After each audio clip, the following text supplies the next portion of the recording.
Ghost of Yotei has some pretty intense combat, but luckily, there are a number of skills you can unlock to bring totally new tactics to the fight. This video includes 10 skills that you should focus on first, including some recommendations for the stealthier players too. Before we can explain which skills to get, you first need to know how to get them. Atsu doesn't earn regular XP and skill points. Instead, you'll need to find Altars of Reflection. When you find one of these special shrines, bow, and the game's growth screen will automatically come up. Here, you'll be able to choose one perk on any of your skill trees, provided you've unlocked any required skills earlier in the tree, and in some cases, completed a mandatory quest. In general, remember that one altar equals one new skill. It's also important to note that we'll only be covering Atsu's skills in this video, as the wolf has her own skill tree, which we won't be including. As for where you can find these altars, you can stumble across them while exploring the world, and the occasional golden bird can also lead you to one. Alternatively, you can buy cartographers' maps and place them on your own to mark an altar's location. They're often guarded by enemies or found at the end of parkour challenges, so be aware that you usually can't just waltz up to one and get your power up. As for what skills you should learn at the altars, Perfect Parry, found on the Onryo attacks tree, is my absolute #1 recommendation, as parries are essential to surviving Yotei's battles. So, practicing them right from the start should be one of your top priorities. The parry window is fairly generous in this game, but with Perfect Parry, hitting the button just before you're struck will slow down time, netting you some spirit and giving you an opening for a free counterattack. Better yet, you can pull off a perfect parry even if you flub a few enemy attacks, as long as you nail at least one. Disarming plays a key role in Ghost of Yotei's combat too. When you see an enemy performing an attack with a yellow glow, you need to hold your heavy attack button to charge up, then release when they get close enough to strike, almost like a mid-battle standoff. If you fail to do so, they'll knock your weapon out of your hand when they connect, leaving you disarmed and without a weapon. But with Disarm Counter, the next skill on the same tree, you can turn the tables, as it unlocks the ability to disarm those same enemies when you hit with that charged up attack. Not only does Disarm Counter buff a core component of your moveset, but it also enables you to pick up the dropped weapon and throw it right in the enemy's face. That's a win-win.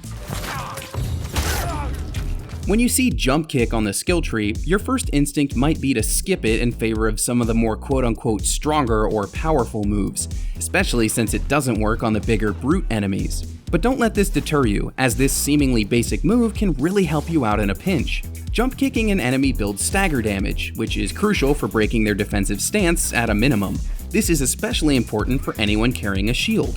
Beyond that, kicks also interrupt enemy attacks. It's easy for Atsu to get surrounded, and if you need some space, or worse, you get disarmed, you need to have another option for breaking through an enemy's formation.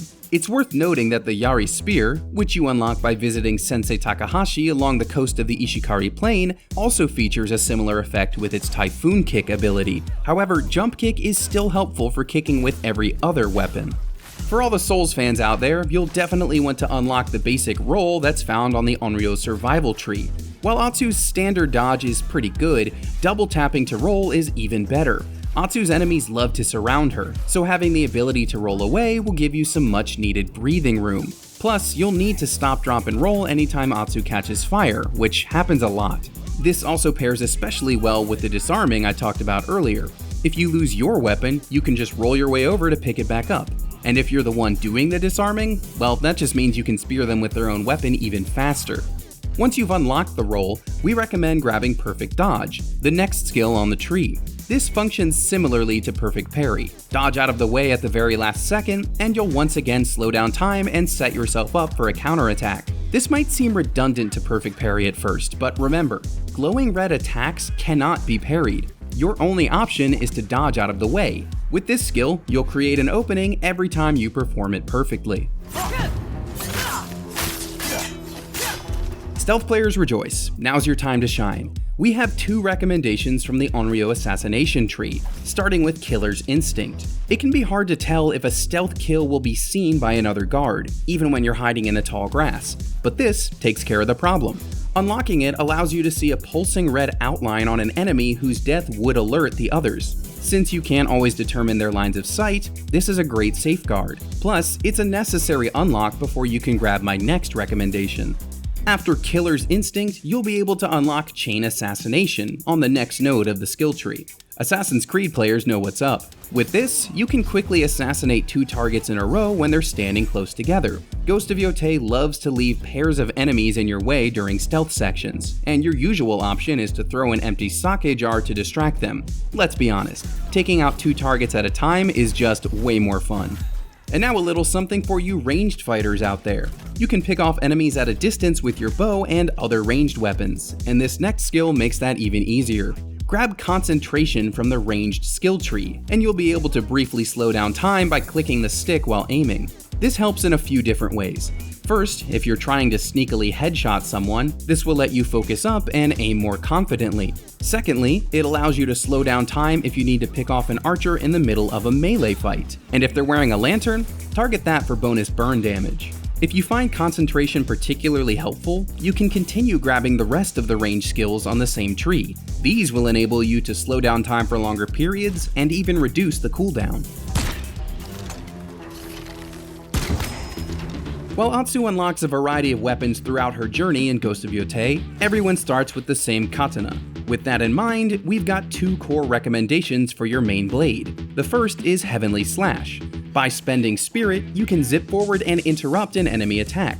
This goes for any size foe, whether they're armored or not. It's an easy out if you're surrounded, and a hefty damage dealer when focusing on a single target. It hits even harder if they're already staggered. Even when you unlock more weapons, this should be one of your go-to moves. If you're out of Spirit but still need to deal heavy damage, then I recommend unlocking the Katana's Iadō ability. It's a strong maneuver that can be used to build slashing combos. By holding and releasing your heavy attack after a beat, you'll sheath your sword, then slash forward to deal big damage, or fill up the stagger meter if the enemy is guarding. This is a great way to gain an advantage or lure the enemy into a closer position. Even better, the skills that come after Iadō push this ability further. EI Storm adds an extra attack, and EI Lightning Storm tacks on more damage. If you're particularly fond of Atsu's signature weapon, this is the perfect investment. And those are the 10 skills I recommend grabbing first in Ghost of Yotei. While there are still plenty more to unlock as you figure out your fighting style, there are also a ton of altars of reflection to uncover, which you can use to unlock any remaining skills you need.